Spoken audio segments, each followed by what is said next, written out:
Hello friend, welcome to my channel easy maths. कल हमने class 9 NCERT maths की book की एक्सरसाइज 1.1 1.2 की थी। आज हम उससे आगे एक्सरसाइज 1.3 करेंगे।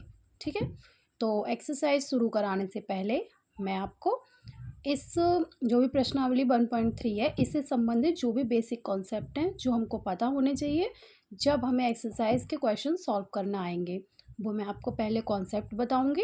उसके बाद फिर मैं आपको आपकी एक्सरसाइज से पहले जो एग्जांपल्स दिए हैं उन्हें सॉल्व कराऊंगी, क्योंकि एनसीईआरटी बुक्स के एग्जांपल जो होते हैं वो मोस्ट इम्पॉर्टेंट होते हैं एग्ज़ाम्स के पॉइंट ऑफ व्यू से। ओके, तो हम स्टार्ट करते हैं। तो सबसे पहले वास्तविक संख्याएं। ठीक है, वास्तविक संख्याएं तो मैंने कल आपको बता दी थी। वास्तविक संख्याओं में परिमेय संख्याएं होती हैं और अपरिमेय संख्याएं होती हैं। परिमेय संख्याएं 1/2, 7/8, 15/4, ये हमारी क्या है, परिमेय संख्याएं। ऐसी अपरिमित परिमेय संख्याएं हो सकती हैं। ओके, और दूसरी होती हैं अपरिमेय संख्याएं। अपरिमेय संख्याएं जैसे √2, √5, 0.15, 0150015 0015। देखिए इसमें 15 आया, फिर 015, फिर 0015। ऐसे ही इधर देखिए, ये वाला एक एग्जांपल ये है 0.1011 01 111 0 4 बार 1। ठीक है, तो ये हमारे अपरिमेय संख्याओं के उदाहरण हैं। ठीक, इतना तो मैंने आपको कल भी बता दिया था। अब हम पढ़ेंगे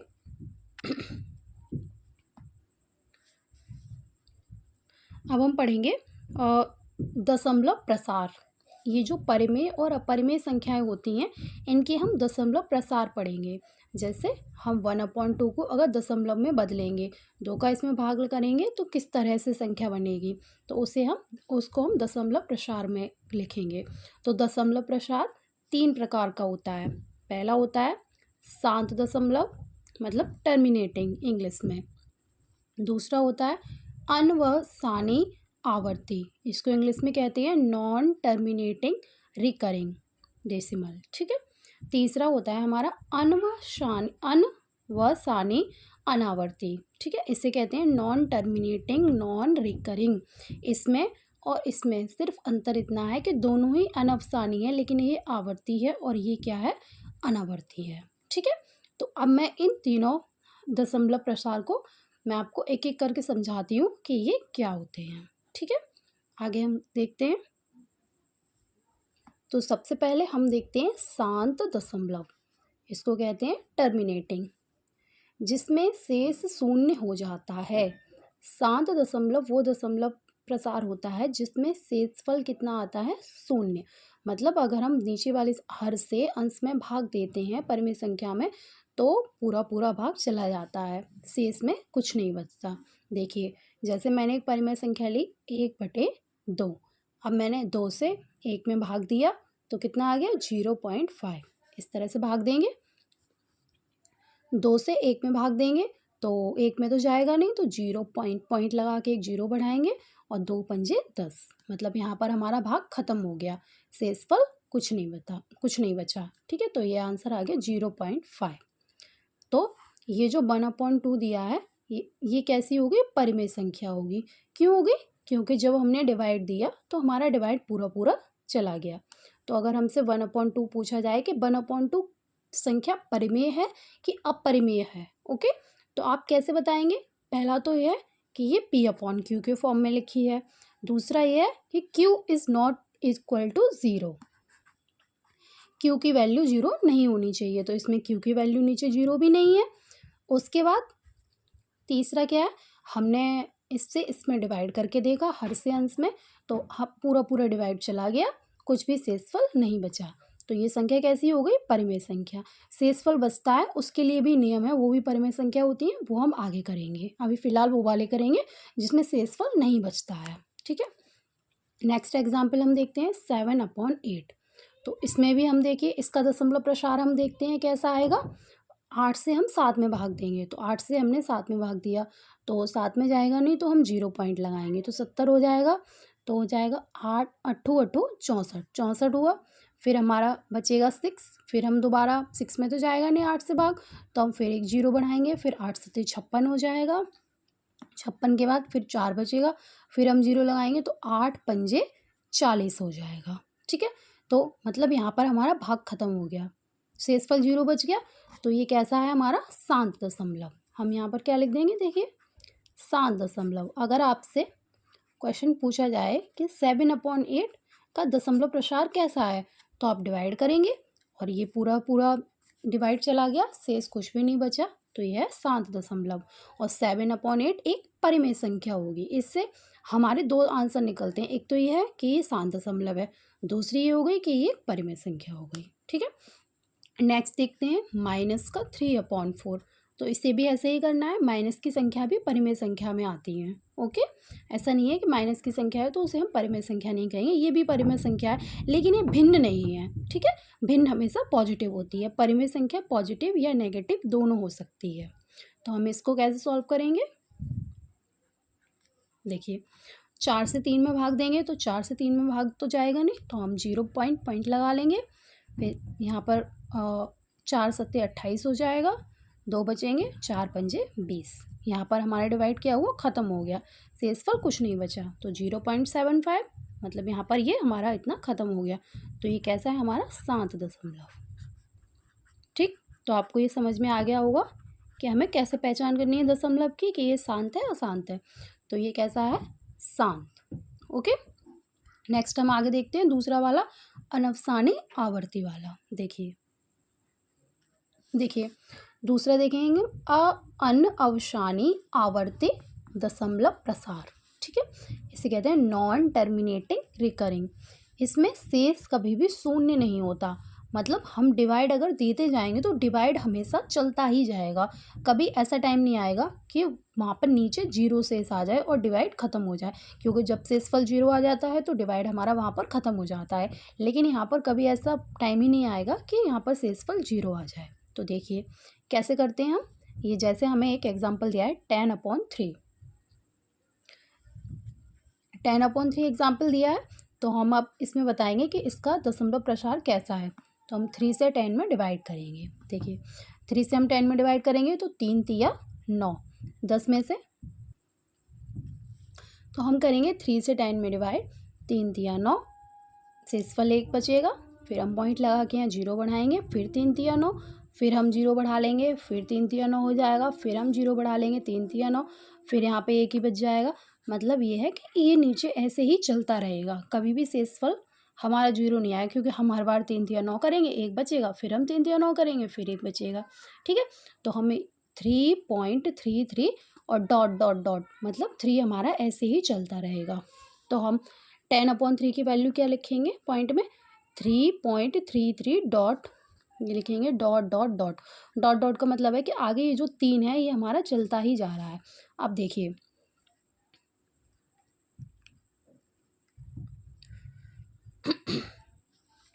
इसे हम कैसे लिखते हैं, 3 पॉइंट, जो नंबर हमारा बार बार आ रहा होता है, जिसका रिपीटेशन बार बार हो रहा होता है। आवर्ती का मतलब ये होता है कि रिपीटेशन होना, किसी चीज़ का बार बार आना। ठीक है, तो हम 3 को यहाँ पर 3 लिख देंगे और इसके ऊपर हम ये बार का निशान लगा देंगे। जो नंबर बार बार आ रहा होता है, जिसका बार बार रिपीटेशन हो रहा होता है, उसके ऊपर हम बार लगा देते हैं। तो ये 10/3 के 3.3 के ऊपर बार, ये इसकी वैल्यू आ गई। ओके, तो ये हमारा हो जाएगा अनवसानी आवर्ती दशमलव प्रसार। अगर हमें 10/3 दिया है और हमसे पूछा है कि इसका दशमलव प्रसार कैसा होगा, तो हम पहले डिवाइड करेंगे, तो ये हमारा आंसर आएगा, फिर हम लिखेंगे कि ये अनवसानी आवर्ती दशमलव प्रसार है। और 10/3 कैसी संख्या होगी, परिमेय संख्या होगी। क्यों परिमेय संख्या होगी, क्यों, देखिए यहाँ पर 3.3 आ रहा है और 3 का ही बार बार रिपीटेशन आ रहा है, किसी नए नंबर का तो कोई नया नंबर तो नहीं आ रहा है, 3 आएगा लास्ट में, 3 चलता रहेगा, तो ये हमारी परिमेय संख्या हो गई। नेक्स्ट देखिए, नेक्स्ट हम करते हैं, नेक्स्ट हम एग्जाम्पल लेते हैं 1/3। अब देखिए 1/3 का जब हम 3 से 1 में डिवाइड करेंगे तो 0.3 3 बार जाएगा, फिर 1 बचेगा, फिर 3 बार, फिर 3 बार, तो वैल्यू क्या आएगी 0.33 डॉट डॉट डॉट डॉट, मतलब 33 बार बार चलता रहेगा। तो हम इसको कैसे लिखेंगे 0.3 और 3 के ऊपर लगा देंगे बार, क्योंकि 3 बार बार आ रहा है। ओके, एक 3 बार बार आ रहा है तो हम 3 के ऊपर लगा देंगे बार। और जो हमारी 1/3 संख्या है ये कैसी होगी, परिमेय संख्या। क्यों, क्योंकि 3 का रिपीटेशन बार बार आएगा। ओके, जो जहाँ पर भाग खत्म हो जाता है, शेषफल 0 हो जाता है, वो भी हमारी परिमेय संख्या होती हैं। और जहाँ पर हम भाग देते हैं तो शेषफल खत्म नहीं होता है, लेकिन कोई एक संख्या का ही रिपीटेशन होता है, 1 या 2 का, लेकिन वही संख्याएँ बार-बार आएँगी। ऐसा नहीं है कि कोई बार-बार जैसे 1 आ गया, 2 आ गया, 3 आ गया, 4 आ गया, ऐसा नहीं आएगा। क्या आएगा, अगर 3 आ रहा है तो 3 का रिपीटेशन, अगर 3, 4, 5 है, फिर 3, 4, 5 इस तरीके से आएगा। तो ये संख्याएँ कैसी होती हैं, परिमेय संख्याएँ। अब हम तीसरा दशमलव प्रसार का प्रकार पढ़ते हैं, उसे अच्छे से समझिएगा। तीसरा दशमलव प्रसार बताने से पहले मैं आपको एक एग्जाम्पल और कराती हूँ इसी का, अनअवसानी आवर्ती का। किसका, अनवसानी, सॉरी, अनवसानी आवर्ती। ओके, देखिए जैसे ये हमें एक परिमेय संख्या दी है 1/7। अब हमें ये बताना है कि इसका दशमलव प्रसार कैसा है। तो हम 7 से 1 में डिवाइड करेंगे। तो देखिए 7 से 1 में मैंने यहाँ पूरा डिवाइड करके दिखाया है। देखिए 1 से 1 में डिवाइड करेंगे तो डिवाइड नहीं जाएगा, तो हम लगाएंगे 0 पॉइंट। हमने 0 पॉइंट लगाया तो 7 एकम 7 हो गया। फिर हमारा 3 यहाँ पर रिमाइंडर बच गया। फिर हमने 0 1 बढ़ा लिया तो 7 चौके 28। फिर हमारे 2 बचेंगे, फिर हमने 0 बढ़ा लिया तो 7 दूनी 14 हो गया।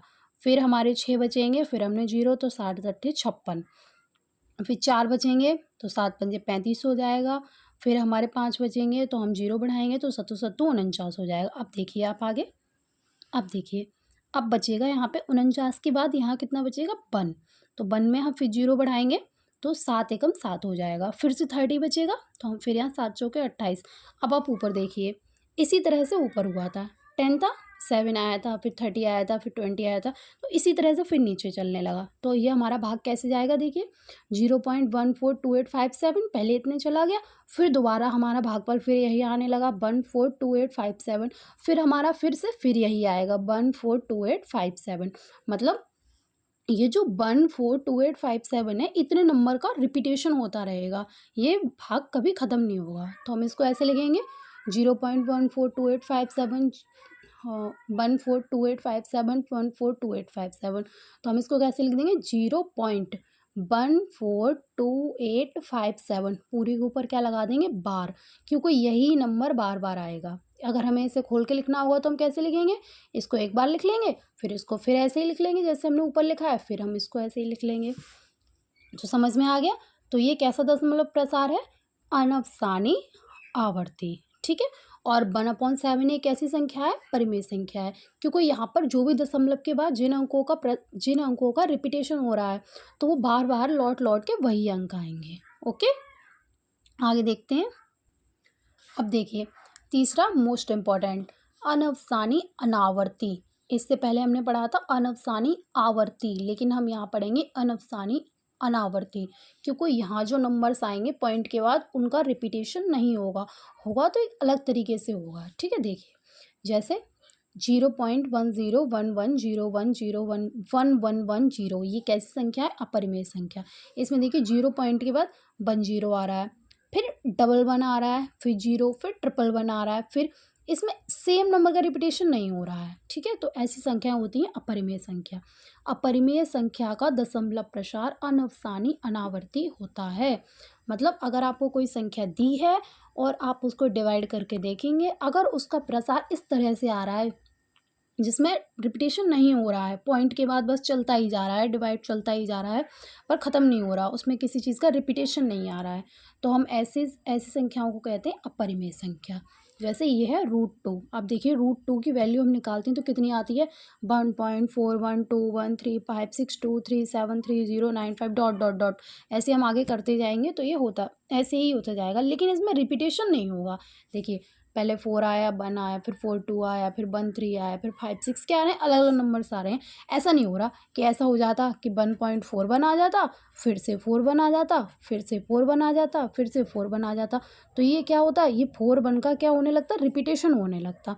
तो ये संख्या परिमेय हो जाती। लेकिन क्योंकि यहाँ पर किसी का सेम चीज़ का रिपीटेशन नहीं हो रहा है, तो ये संख्या कैसी है, अपरिमेय। ओके। ऐसे ही पाई की वैल्यू हम निकालते हैं तो कितनी आती है, 3.14159265। ये ऐसे ही आगे चलता रहता है, इसमें किसी चीज़ का रिपीटेशन नहीं होता। तो ये भी कैसी है, अपरिमेय संख्या। और ये दशमलव प्रसार है अनवसानी अनावर्ती, क्योंकि यहाँ पर किसी चीज़ का आवर्त नहीं हो रहा है, रिपीटेशन नहीं हो रहा है। ठीक है, क्लियर हो गया आपको अनवसानी अनावर्ती और आवर्ती। आवर्ती में कुछ नंबर्स ऐसे होंगे जो बार बार वही नंबर स्लॉट के आएंगे, लेकिन अनावर्ती में ऐसा नहीं होगा। अनावर्ती चलता जाएगा चलता जाएगा चलता जाएगा। ये संख्या हो गई अपरिमेय। अब हमें आगे देखते हैं हम एग्जाम्पल्स। देखिए एग्जाम्पल नंबर 6, ये आपकी एनसीईआरटी की बुक का एग्जाम्पल नंबर 6 है, जो कि एक्सरसाइज 1.3 से पहले दिया हुआ है। मैं आपको पहले एग्जाम्पल सॉल्व कराती हूँ, फिर क्वेश्चन सॉल्व कराऊंगी। ये भी करना बहुत ज़रूरी है। ठीक है, देखिए पहला एग्जाम्पल है, दिखाइए कि 3.142678 एक परिमेय संख्या है। दूसरे शब्दों में मतलब यही क्वेश्चन दूसरे तरीके से कैसे आ सकता है। 3.142678 को P अपॉन Q के रूप में व्यक्त कीजिए, जहाँ P और Q पूर्णांक हैं और Q is not equal to 0 है। मतलब हमें एक नंबर ये दिया है और इसको हमें P अपॉन Q के रूप में व्यक्त करना है। और अगर हम P अपॉन Q के रूप में व्यक्त कर देंगे तो ये संख्या परिमेय संख्या सिद्ध हो जाएगी। पहले तो देखिए के दिया है 3.142678, इसमें डॉट कहीं लगा नहीं है, इसमें बार भी कहीं नहीं लगा है, मतलब ये कैसा है, शांत दशमलव। ओके, तो हम इसे देखकर ही बता सकते हैं कि ये एक परिमेय संख्या है, क्योंकि ये क्या है, शांत दशमलव। अभी हमने पढ़ा था कि जो शांत दशमलव होता है वो सारी परिमेय संख्याएं होती हैं। अब हम इसे P अपॉन Q के रूप में कैसे लिखेंगे, ऊपर लिखेंगे 3.142678, पॉइंट हटा देंगे, नीचे लिखेंगे 1, और इधर देखिए पॉइंट के बाद कितने कितने नंबर्स हैं, 1 2 3 4 5 6 नंबर्स हैं। तो हम 1 के बाद यहाँ 6 0 लगा देंगे, 1 2 3 4 5 6। अब हमारी ये कैसी फॉर्म आ गई, P अपॉन Q। ठीक है, तो इससे सिद्ध होता है कि ये जो नंबर है वो एक परिमेय संख्या है। ओके, नेक्स्ट हम देखते हैं एग्जाम्पल नंबर 7। देखिए एग्जाम्पल नंबर 7, इसको आप बहुत अच्छे से समझिएगा, ये बहुत इंपॉर्टेंट क्वेश्चन है। ओके, दिखाइए कि 0.333 डॉट डॉट डॉट बराबर 0.3 के ऊपर बार। इसका मतलब ये है कि जो ये 0.33 के बाद डॉट डॉट है, इसको हम 0.3 के ऊपर बार लिख सकते हैं, क्योंकि अभी मैंने बताया था कि जो नंबर बार बार आता है उसके ऊपर हम क्या लगा देते हैं, बार लगा देते हैं। ओके, तो को P अपॉन Q के रूप में व्यक्त किया जा सकता है, जहाँ P और Q पूर्णांक हैं और Q is not equal to 0 है।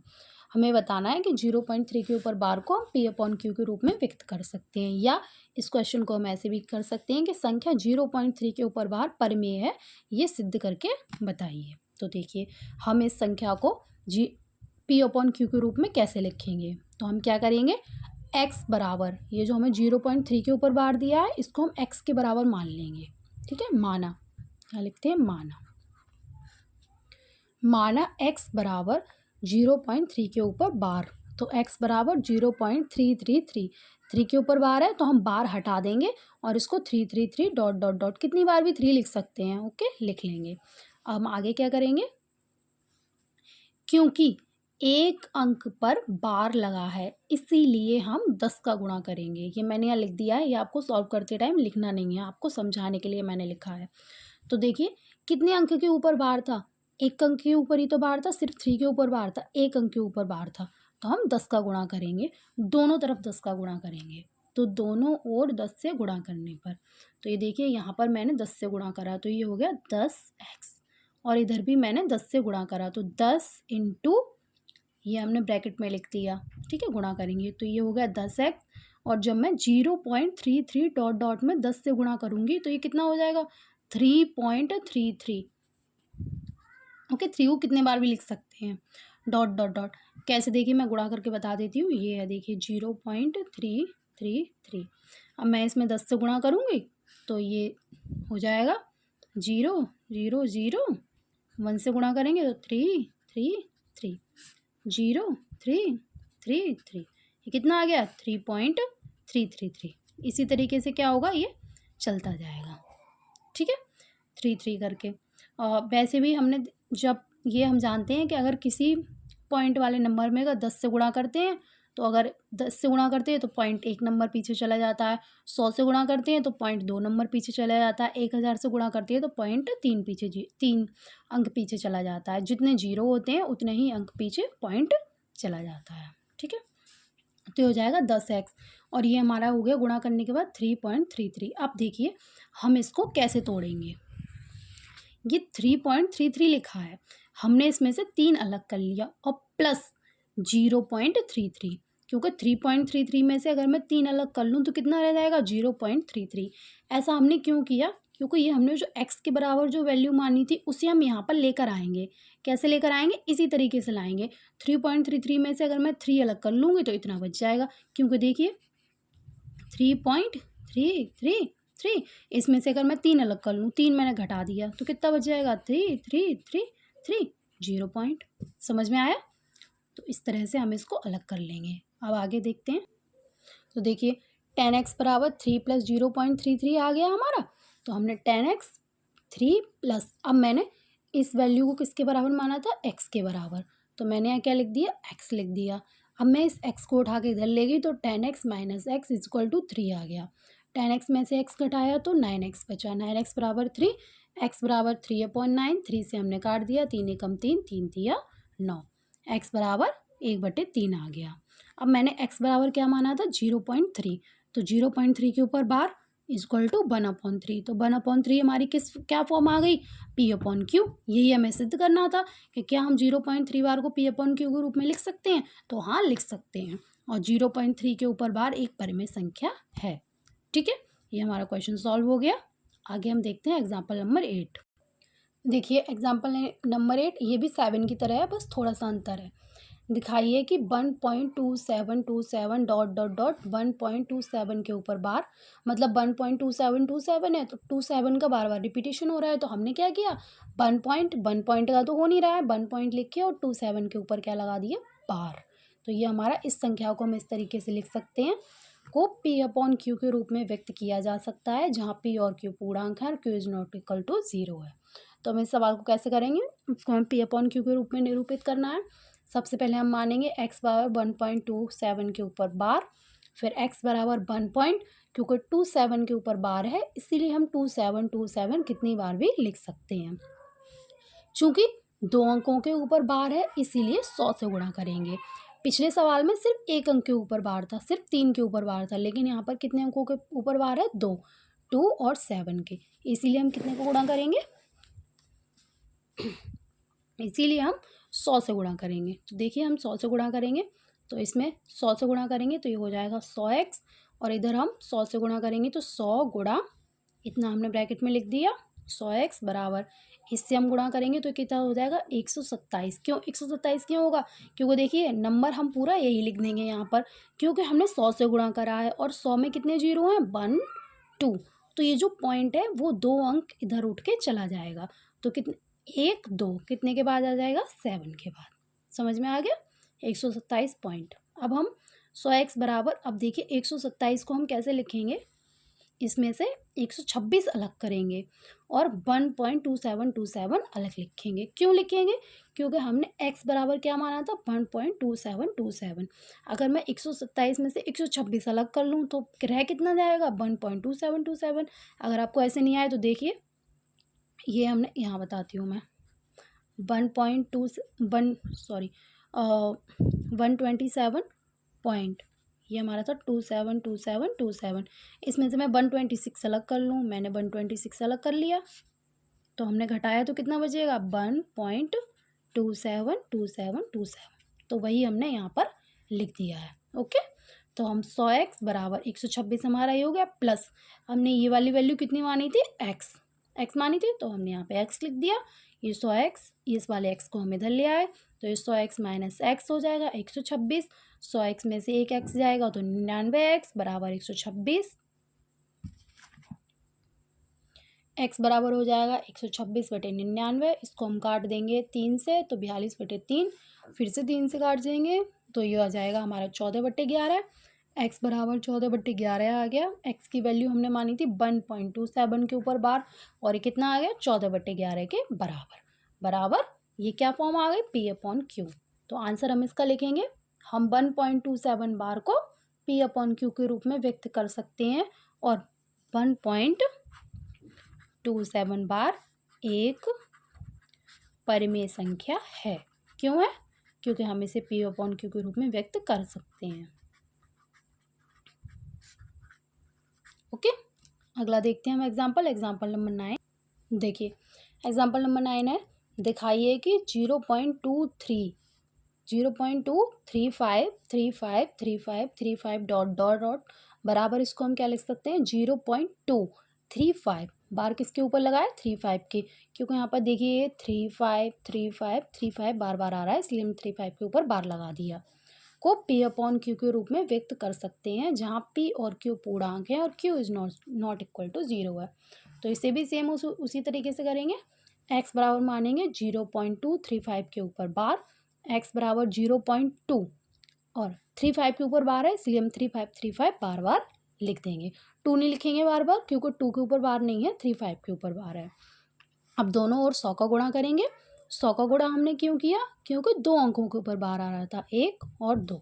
100 का गुणा करेंगे तो 100x बराबर 100 इंटू 0.235 डॉट 100x बराबर, अब देखिए हम 100 से गुणा करेंगे इस संख्या में, तो पॉइंट यहाँ से उठ के कहाँ पहुँच जाएगा, यहाँ पर 2 अंक पीछे। तो 2 अंक पीछे अगली साइड चला गया, आगे बढ़ गया, मतलब 2 अंक आगे चला गया, पीछे नहीं, आगे 23.535353। ओके, अब मैं इसे कैसे लिखूँगी, 100x बराबर 23.3 प्लस 0.235। हमने ऐसा क्यों लिखा 0.235, देखिए क्योंकि हमने यहाँ पर x बराबर जो वैल्यू मानी थी वही वैल्यू हमें यहाँ पर लेके आनी पड़ती है। इसे आप कैसे पता करेंगे कि यहाँ हमें कैसे कितना जोड़ना है, देखिए इसकी एक तरीका बताती हूँ मैं। यहाँ पर जो x के बराबर वैल्यू लिखी है उसको आप यहाँ लिख लीजिए, और उस वैल्यू को ऊपर वाली इस वाली पूरी वैल्यू में से क्या कर दीजिए, माइनस कर दीजिए, और जो बचेगा वो यहाँ आ जाएगा। ठीक है, तो देखिए आपको मैं बताती हूँ करके कैसे करेंगे। ये लिखा था हमारा 23.5353। ओके, अब मुझे ऊपर x की वैल्यू मैंने मानी थी 0.235, तो मैं इसको यहाँ पे घटा देती हूँ 2353। तो देखिए 0 0 0, 5 में से 2 गए 3.32।